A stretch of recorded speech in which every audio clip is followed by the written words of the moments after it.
DMTV, Billy Kamalo Banaibele.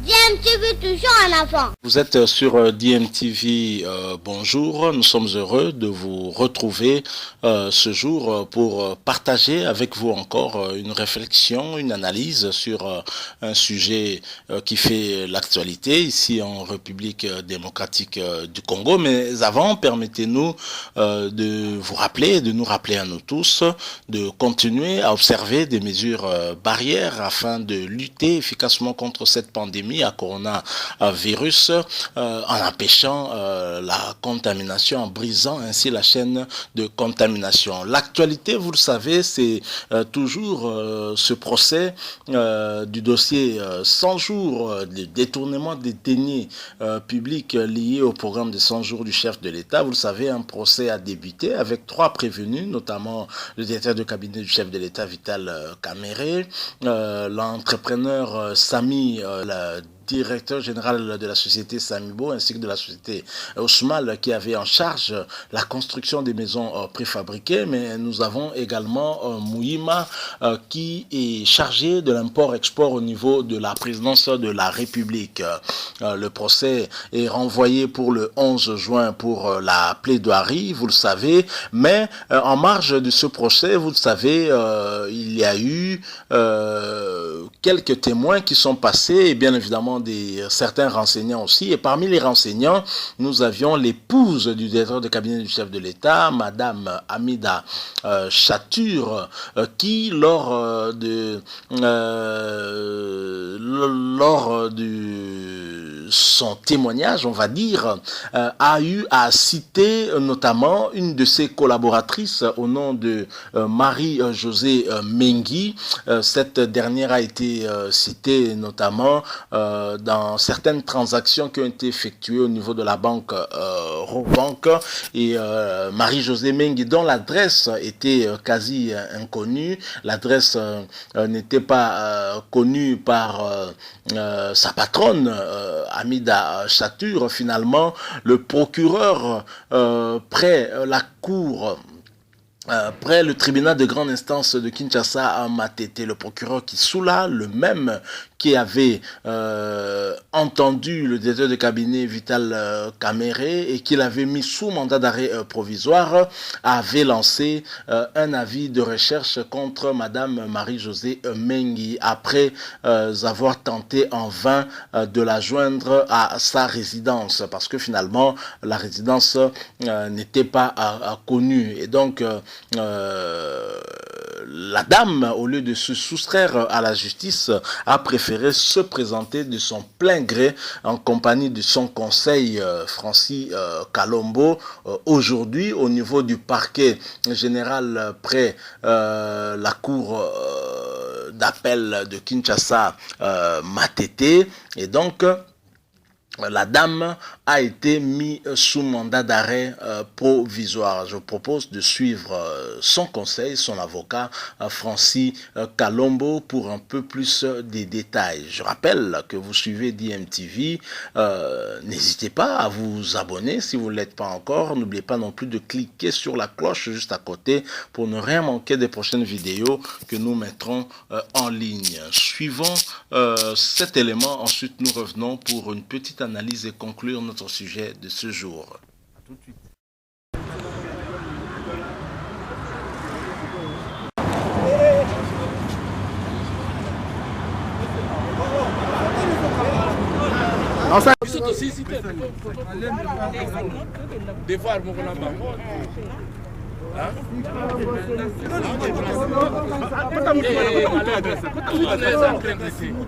librement,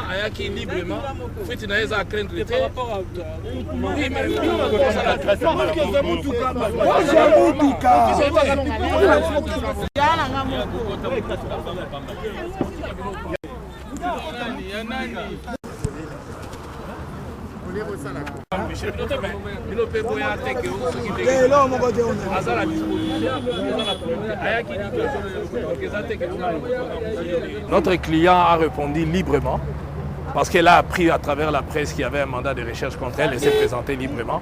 Là, nous sommes en train de faire certains devoirs que le parquet a requis. Donc, on fait une descente et puis on verra la suite. Elle est en liberté, je sais pas. Non. Elle est en détention pour l'instant. Dispersez-vous.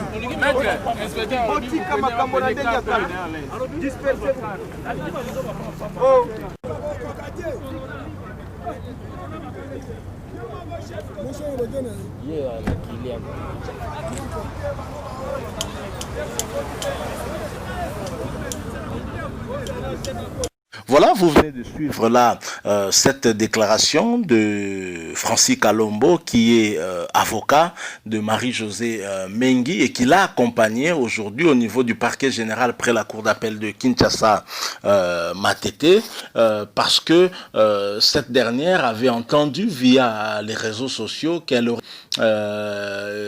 avis de recherche avait été lancé contre elle, exactement comme ça a été lancé contre Daniel Massaro. À la différence avec Daniel Massaro, c'est que Daniel Massaro avait effectivement pris fuite pour se soustraire justement à l'invitation du procureur, mais elle, pour ne pas se soustraire, elle s'est présentée d'elle-même et de son plein gré au parquet général près la cour d'appel de Kinshasa Matete. Malheureusement, le procureur qui l'a placé sous mandat d'arrêt provisoire, comme l'a annoncé son conseil Francis Kalombo.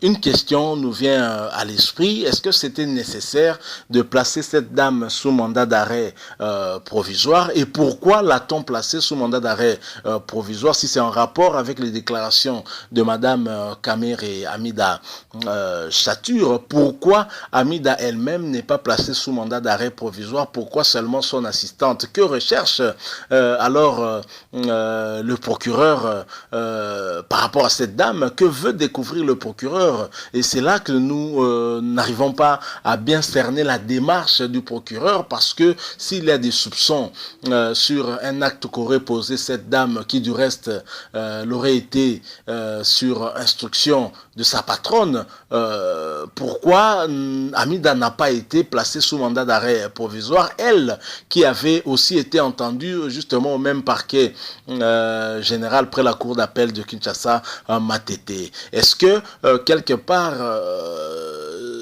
cette mise sous mandat d'arrêt provisoire de l'assistante de Madame Amida Chature n'est pas fait à dessein, en vue de mettre une pression supplémentaire sur notamment le directeur de cabinet du chef de l'État Vital Kamerhe, en prévision justement de la plaidoirie qui doit commencer le 11 juin prochain? Donc c'est déjà jeudi, je pense, si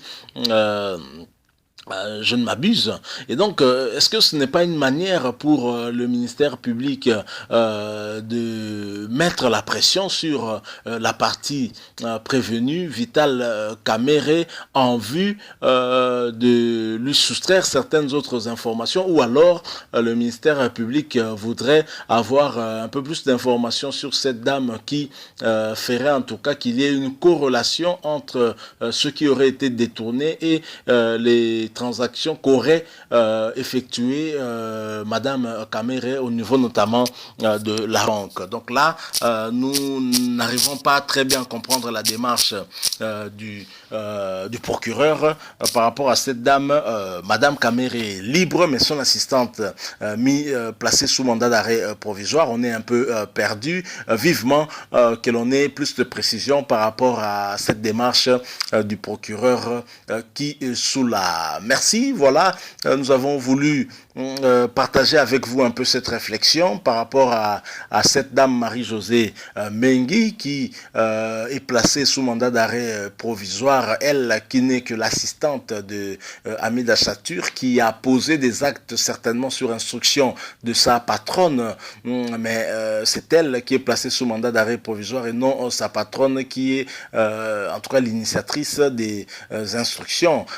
C'est quand même un peu curieux. Est-ce qu'il n'y a pas une dose politique sur cette affaire? C'est une question qu'on peut se poser au vu de la manière dont le procureur est en train de procéder. En tout cas, comme disent les Britanniques, wait and see, nous sommes curieux de savoir ce qui se passera demain, en tout cas au moment de la plaidoirie, déjà à partir du 11 juin. Est-ce que cette affaire aura une influence, une incidence, en tout cas sur la plaidoirie qui commence le jeudi 11, nous verrons bien.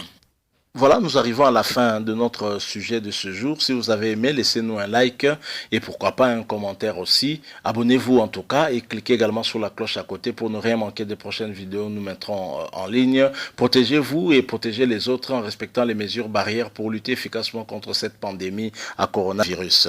DMTV vous dit au revoir.